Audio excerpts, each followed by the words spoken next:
face of tyranny. I want to welcome everyone back to tonight's special broadcast of the Kev Baker Show right here on your favourite alternative media network, www.truthfrequencyradio.com. I keep saying it all the time, but wherever you are, you better be making it TFR. We really are on the rise right now, folks.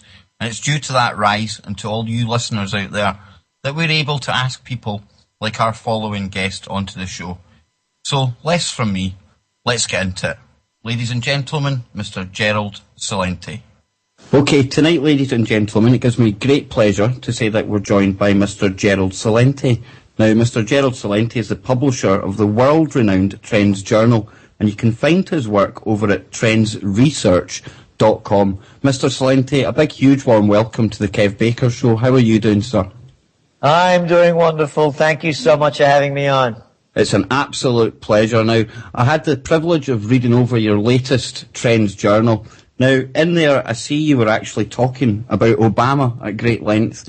Now, you were saying that he's possibly going to lead America into World War III. What do you mean by that, Gerald? Well, you can see the steps that they've been taking. Let's not forget, this is a Nobel Peace Prize winner. The man that unilaterally started the Libyan war. They call it a humanitarian mission. They overthrew a government, a sovereign government. And when you look now, we're back in Iraq under the guise of another humanitarian mission. We got to save those Yazidis on the mountain. Everybody knows what a Yazidi is and how precious they are. And, of course, the Christians on the mountain. But when the Christians in ancient Syrian villages were getting slaughtered, that was okay. But now we got to get ISIS because ISIS is doing it. And then, of course, anybody that has the desire, the will, or the courage, all they have to go is onto YouTube and type in the name Victoria Nuland, N-U-L-A-N-D, December 13th, 2013, and there she is, our Assistant Secretary of State at the National Press Club in Washington, brought to you by, over her left shoulder, Chevron, over her right shoulder, Exxon, talking about why the path for Ukraine is with Europe and why Ukraine should follow the path set forth by the International Monetary Federation. Now, here's the American Secretary of State also caught on audio tape with the ambassador, American ambassador to Ukraine in February of 2014, Jeffrey Pyatt, talking about the overthrow and how they were going to do it of the Yanukovych government of Ukraine. So now you have Obama and the American media and most of the Western media condemning Russia for what the United States and NATO have transpired, have invented, have initiated, and they're blaming Russia for the destabilization, and it's working. Because the latest polls out show that Putin is the greatest threat to the world equity markets, and ISIS comes in second, and then bringing up a far third is Ebola. And the thing is, over here in the UK, Mr. Celente, we're told every second day about Russian bombers all over Europe, yet they never mention the fact that it was NATO encroaching on Russia's Western Front, basically, that started all this. And then you can go back even to Syria, where Putin was the stumbling block for the actual failed chemical attack blamed on it was Assad's forces, but it turned out to be probably the guys we now know as ISIS. Are they determined to get a war going with Russia?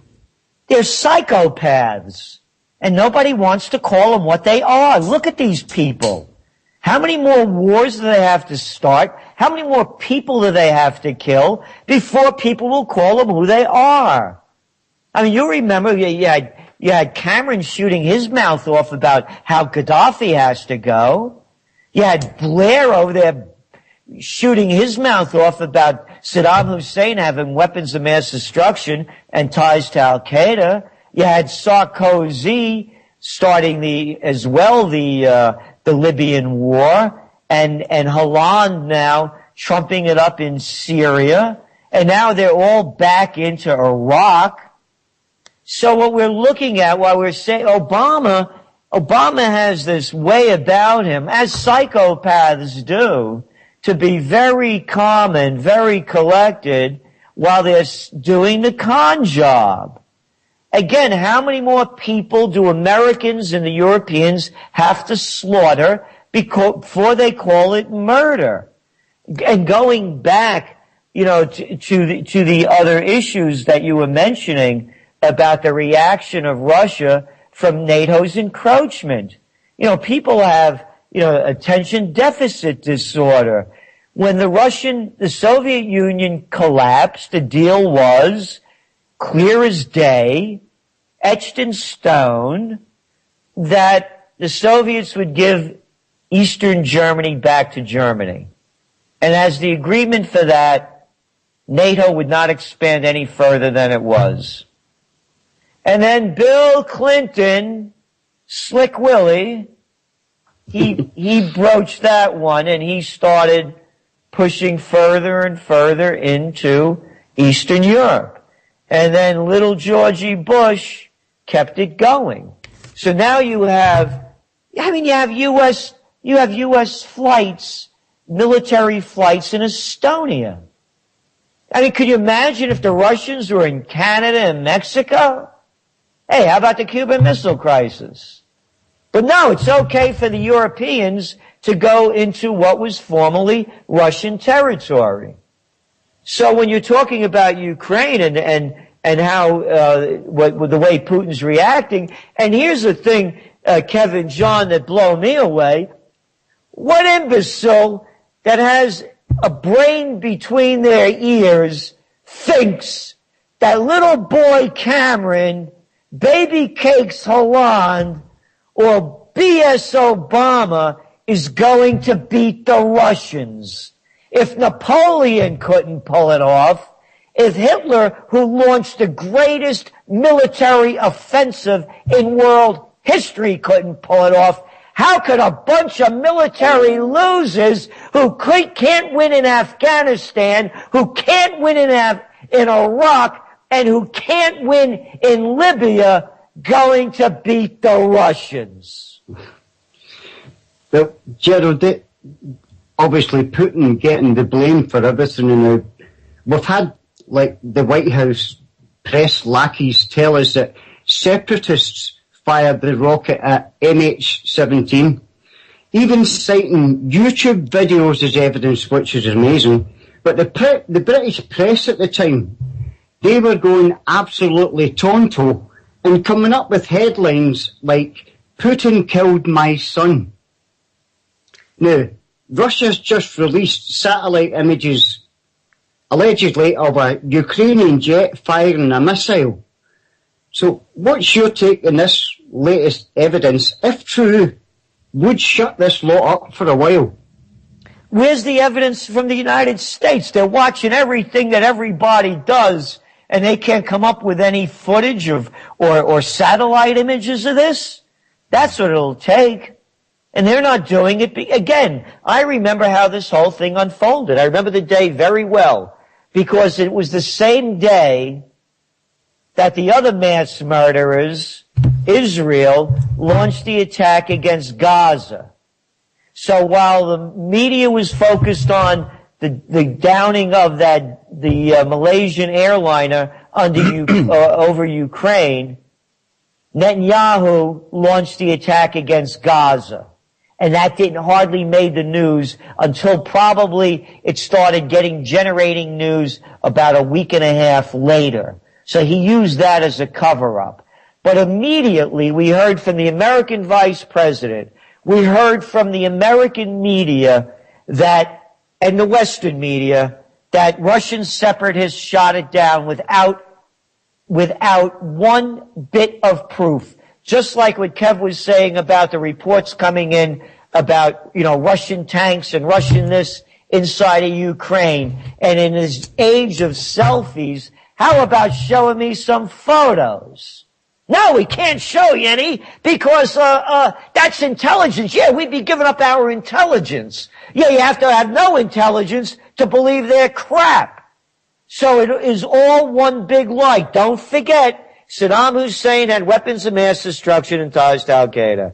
Hey, remember that Gulf of Tonkin incident that started the Vietnam War that never happened? I smoked, but I didn't inhale. I didn't have sex with that woman, Monica Lewinsky. Why would anybody believe they're crap? And that's the thing, Mr. Celente, because last year, when Obama tried to get boots on the ground and go into Syria the first time, it didn't happen. Yet you add in the Yazidis, and now I read that 73% of Americans actually approve of boots on the ground and more intervention in the Middle East. And it's the same over here in the UK. We've been told it's ISIS this and ISIS that. Do you feel that probably right about now is a very, very strong likelihood we're going to see some kind of false flag to justify further encroachment into Syria? I would say yes. And not only further encroachment into Syria, but more cause for war. That's all they do, is they keep promoting war, whether false flag or real. Again, I mentioned the lies of the other ones, whether it was going back to Remember the Maine. So, yes, I believe that's what's going to happen. And as you well point out, the people buy it real quick. In the last Trends Journal, the spring edition, I wrote a story, the summer edition rather. I did a story about George Bush's 9/11 speech and the one 9 days later when he took us to war against Afghanistan. And I began it by saying, only a madman would speak these words, and only a nation dumbstruck with fear would believe them. And dumbstruck they were, because 90% of the American public bought the Afghan lie.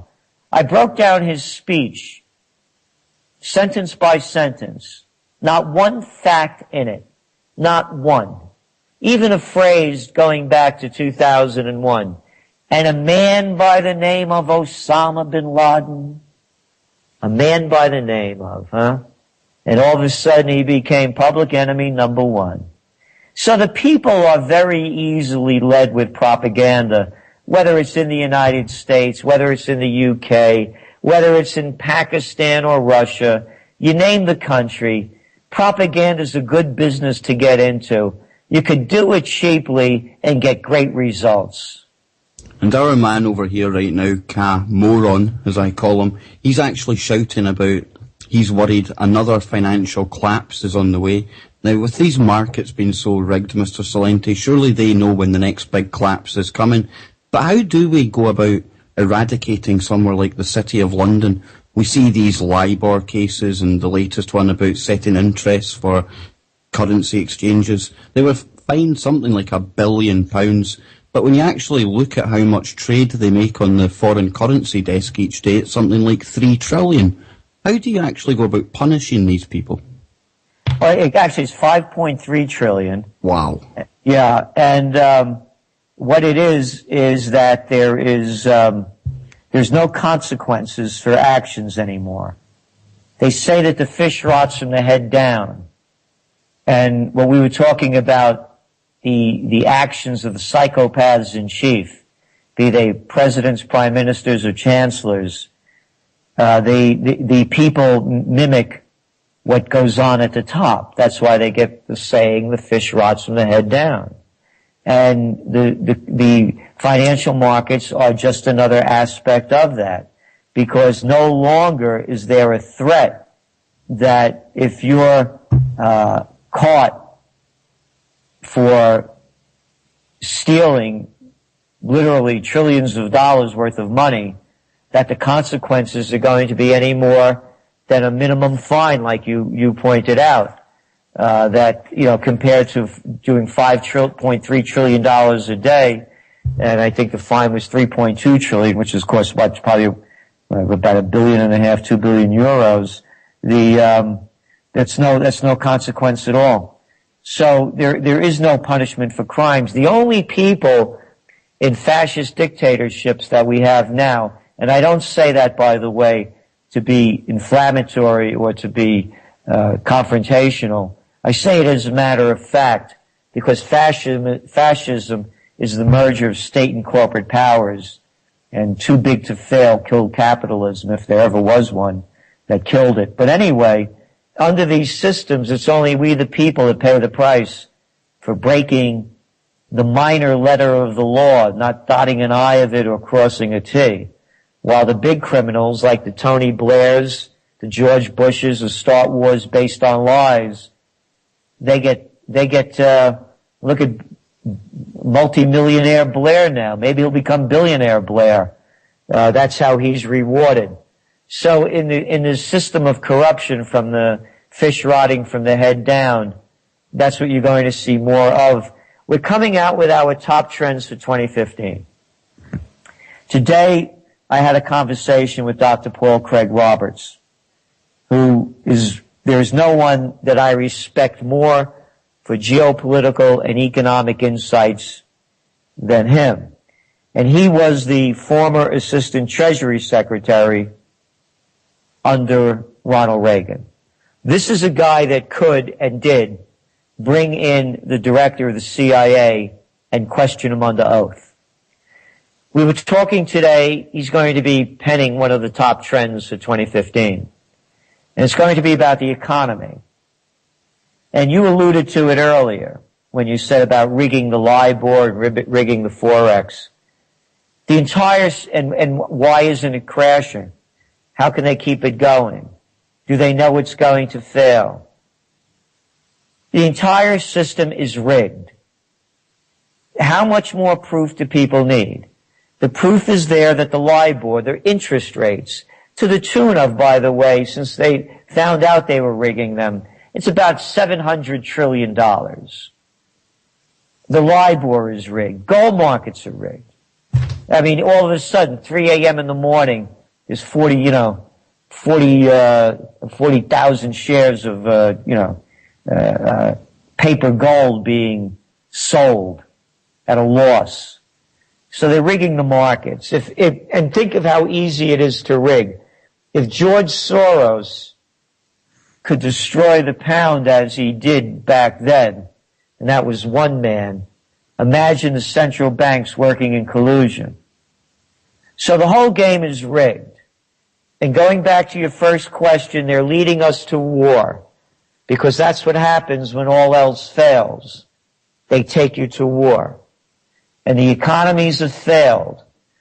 Europe is in a recession by all measurements, even using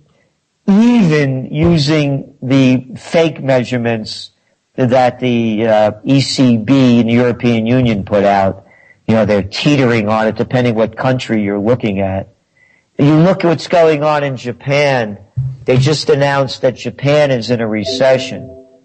Now, under Abenomics, he dumped the equivalent of 4 times the amount of money that the Federal Reserve dumped in quantitative easing to bail out the United States system in relation to GDPs, ratio to GDPs, as the United States did, and they're in a recession. And now he's upping it by another 60%. So who's benefiting from all this? It's very simple. Again, I'm not making up the numbers. 85 people in the world have as much dough as 3.5 billion people. 85 has as much as half the world's population.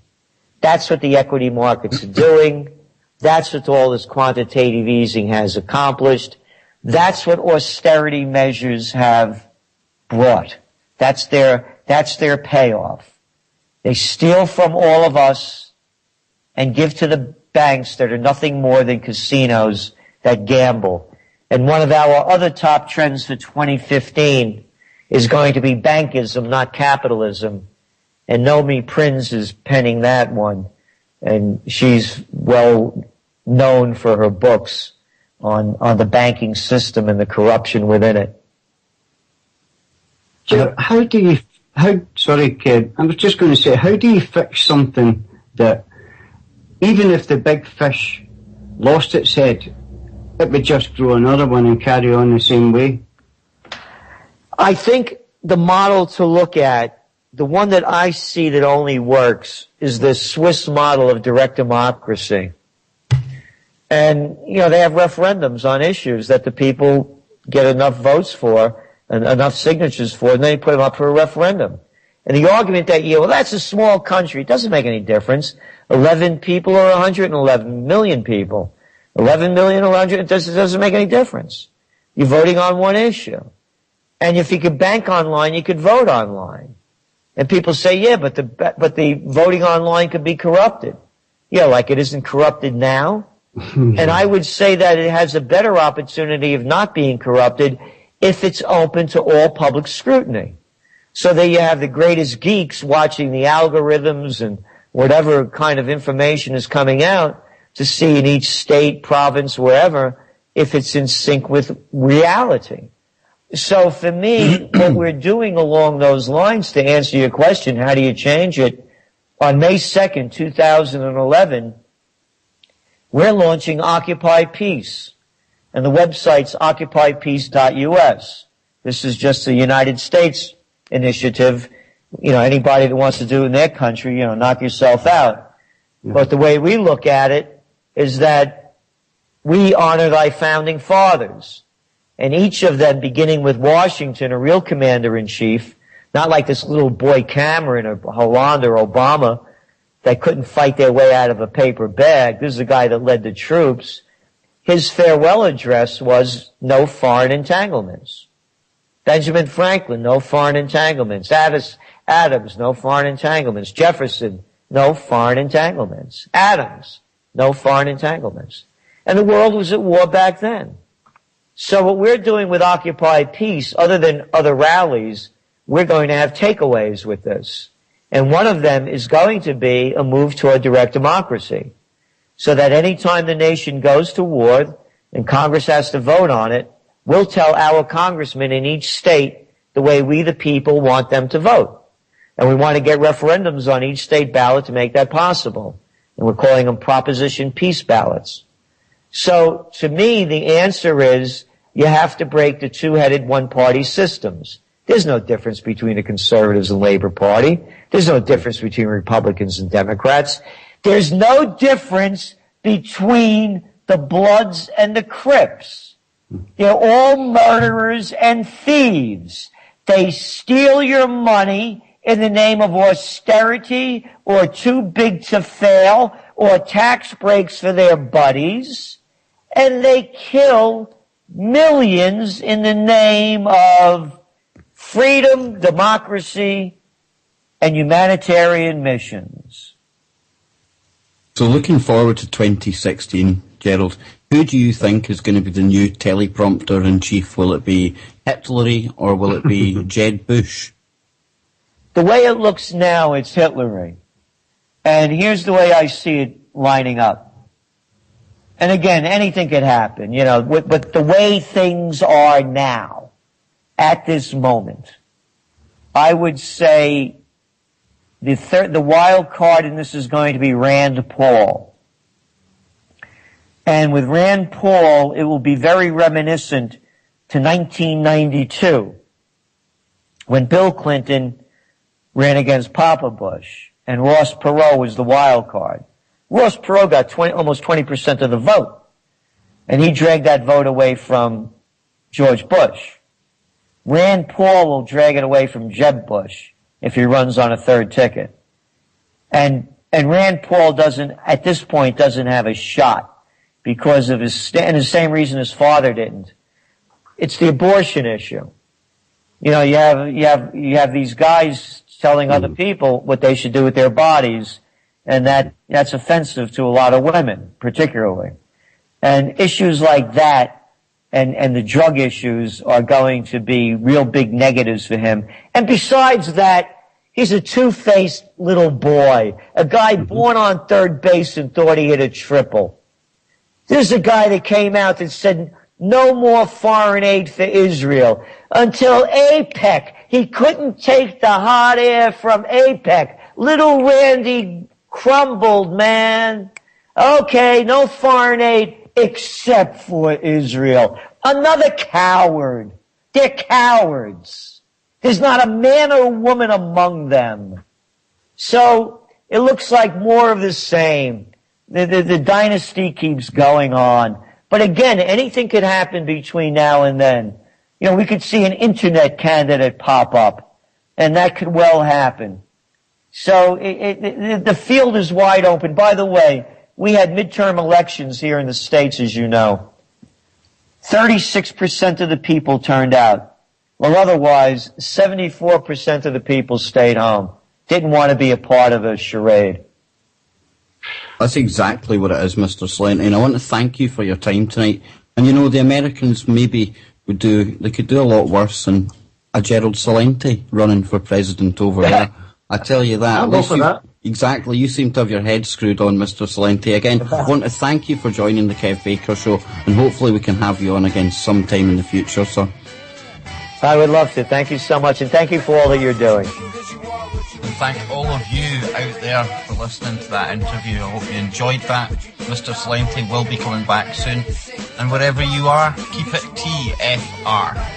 You didn't touch that dial. Peace! And great interview, by the way. And stay tuned for Joe Joseph and Popeye. Don't turn that dial. We think first of vague words that are synonyms for progress and pair them with footage of a high-speed train. Science is doing lots of stuff that may or may not have anything to do with us. See how this guy in a lab coat holds up a beaker? That means we do research. But we also do business in the USA, or want you to think we do. Check out this wind energy thing in Indiana, and this blue-collar guy with dirt on his face. Lest you think we're a faceless entity, look at all these attractive people. Using a specific ratio of Asian people to black people to women to white men, we want to make sure we represent your needs and interests, or at least a version of your skin color in our ads. Did we put a baby in here? Yep.